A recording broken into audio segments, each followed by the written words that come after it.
Então, tá bom, vamos começar lá pelo seu modelo de dinheiro. Aliás, você segue esse cara? Ele é uma referência pra você? Ele se é de que tipo? Você como um cara que estuda finanças, dinheiro, o Steve Harvecker pra você é um cara que é referência? Já foi, continua sendo? Então, eu acho que o livro é um clássico dessa parte das finanças e muito bom para quem é iniciante. Tanto que no meu curso, quando eu fui estruturar o primeiro módulo, mentalidade, ele é muito inspirado no que a gente vê aqui no livro, sobre essa questão de modelo de dinheiro, né, crenças negativas quanto Sim. ao dinheiro, substituição dos arquivos ruins pelos bons, usando o linguajar aqui do livro. Então, eu acho o livro muito bom.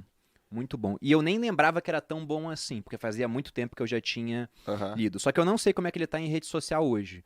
O que eu sei é que, na minha opinião, ele tá melhor do que o Kiyosaki. Porque o Kiyosaki fala muita coisa em rede social, ele tá prevendo uma crise a cada mês.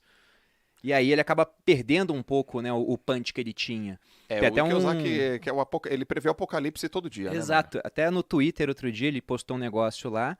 Fiz até um vídeo com base no que ele tinha postado. Ele fala: ó, o mercado vai cair agora em outubro. O mercado só subiu. O Bitcoin subiu pra Você leu, cacete. assim, só um parênteses, você leu o fake dele? O livro? Do Robert Kiyosaki? Não, eu li o Pai Rico, Pai Pobre. É, Ele livraço. escreveu vários, depois eu É. não li os outros. Tá, que ele fala um pouco E disso até também. alguns, né? Mas não todos. Mas o Kiyosaki, como ele tá errando muito, ele acabou perdendo um pouco do brilho que ele tinha antes. Até tinha um comentário no Twitter dele que eu achei muito bom, assim, muito sincero pra ele. Falou: cara, você escreveu um ótimo livro de finanças pessoais, só que agora você tá prevendo um apocalipse a cada mês. Sim, Segura a onda, né? sim. Então, o T. Harv Eker, eu acho que ele deu uma sumida um pouco, assim, de rede social. Até os eventos que eles faziam, acho que por conta da pandemia eu não vi mais acontecer. Mas já tinha perdido também um pouco daquele hype que teve lá em 2016, 2017. Sim. Acho que a dinâmica de rede social acabou criando muita concorrência pra eles.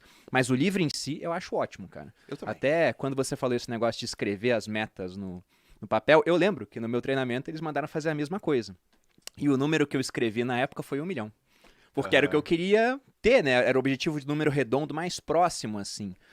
E quando eu falei, né, pra Malu quanto eu queria, meu número era maior que o dela, inclusive. Sim. Aí logo depois o palestrante, ele falou uma frase que tá no livro aqui.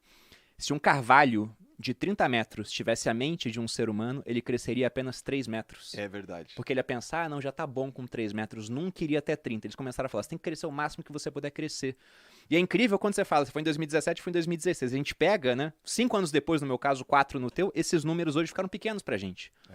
É até um conceito que ele bota aqui no livro: o termostato financeiro. Ele Sim. fala que cada pessoa tem um termostato.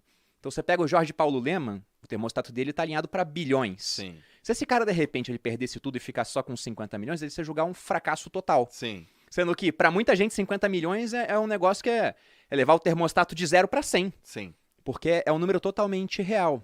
Então lá eu tenho que reajustar meu termostato financeiro, porque pra chegar a 1 milhão, bastava continuar fazendo o que eu já estava fazendo. Não estava tão longe assim mais naquela época. Eu já tinha uma certa previsibilidade que não ia demorar tanto tempo.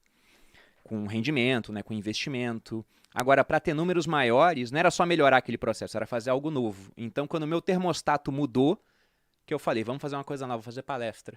Então Aham. foi ali naquele evento. Então, cara, pra você foi um livro barra evento de mudança, de transformação, de... Cara, esticou tua mente mesmo. Foi. O Mudança de livro, mindset. lá em 2007, foi muito bom, porque ele não fala em como investir.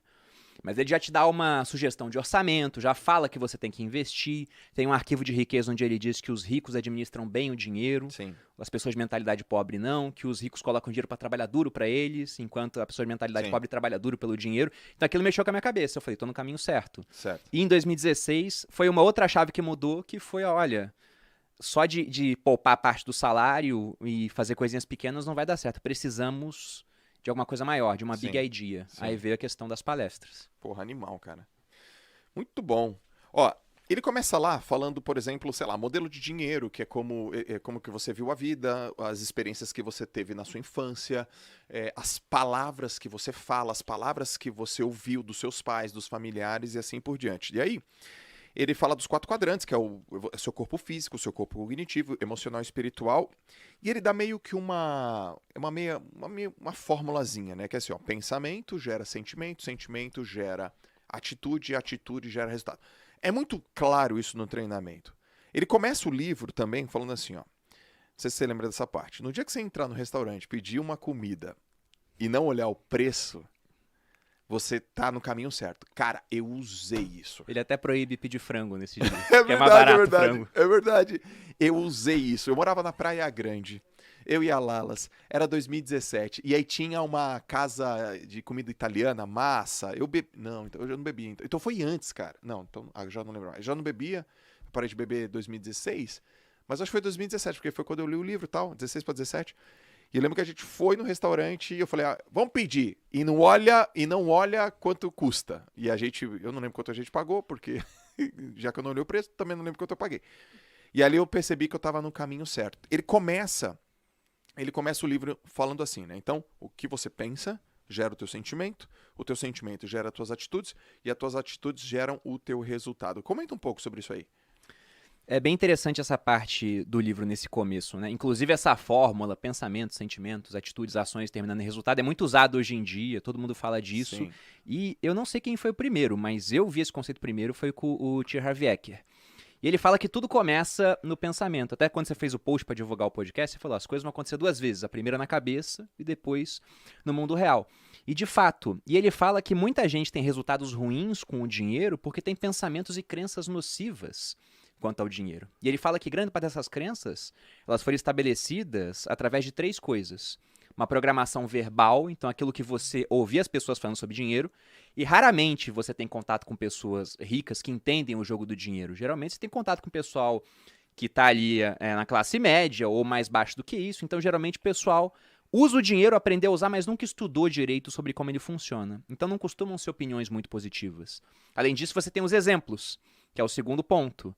E qual que é o exemplo tradicional? Principalmente aqui no Brasil. Saiu uma estatística do Conselho Nacional do Comércio, CNC, ou Confederação Nacional do Comércio, não lembro agora direito. Mas falando que 70% das famílias brasileiras estão endividadas. Então, por mais que, vamos supor que a prática verbal fosse positiva quanto a dinheiro, no exemplo, o normal no Brasil, Sim. ou pelo menos o comum, né, não deveria ser o normal, é as pessoas estarem endividadas.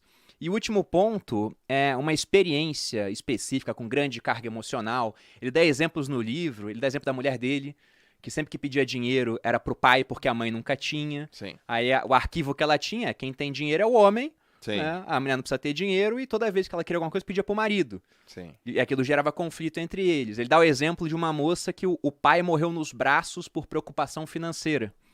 A moça virou enfermeira, talvez até para salvar o pai, né, inconscientemente, e toda vez que ela ganhava dinheiro, ela achava que aquilo era errado. E ele fala que esse é o ponto. Se você tem uma crença negativa quanto a dinheiro, se você acha que acumular patrimônio não é bom, você vai dar um jeito, né, os seus pensamentos vão levar a sentimentos nocivos, a ações ruins, e o resultado vai ser você desperdiçar o dinheiro até que só sobre na sua mão aquela quantia que você julga ser adequada. Se você acha que é imoral ter milhões, você nunca vai ter milhões. Se por acidente a vida te der alguns milhões, o cara ganha na Mega Sena, ele tende a gastar tudo até que só sobre o dinheiro que ele julga adequado. Sim. E é o que acontece mesmo. Historicamente, você pega pessoas que ganharam na loteria, a maioria, em 5 anos, está de volta à situação inicial. Sendo que às vezes é dinheiro que você pensa assim, meu Deus, é tanto dinheiro, como é que o cara consegue gastar? Sim. Eu lembro que uma vez, tem tempo já, mas saiu na Record, uma entrevista com um cara que ganhou um prêmio da loteria gigantesco, antes do Plano Real também. E o cara, ele gastou tudo. Uma parte a inflação pegou, né? Inflação muito grande naquela época, mas ele contando a história dele, ele saía e pagava a conta pra todo mundo no restaurante. Ele não lavava roupa. Ele comprava roupa, sujava e jogava fora. O carro dava um problema, só tinha que trocar óleo aos 10 mil. Ele andava até os 30, o óleo virava uma graxa, fundiu o motor. Ah, tá bom, deixa o carro aí. Então o cara, ele desperdiçou tanto dinheiro que no final ele ficou sem nada. E aí perguntaram pra ele, qual é o seu arrependimento? Ele falou, não ter comprado uma casa pra minha mãe. Eu falei, meu Deus, o cara ganhou um prêmio gigantesco, não comprou um imóvel pra família dele. Caracas. Então é esse o ponto, né? Ele fala, se você não tem crenças alinhadas, você nunca vai conseguir acumular patrimônio. E aí ele fala pra você identificar esse teu modelo de dinheiro. Porque esse seu modelo não é seu. Ele só foi passado pra você. Então o ponto é que você não é uma gravação, que ele diz. Você é o gravador. Se essa gravação não tá boa, você deleta e grava uma nova. Perfeito. E aí o que ele tenta fazer é colocar os arquivos bons no lugar dos arquivos ruins.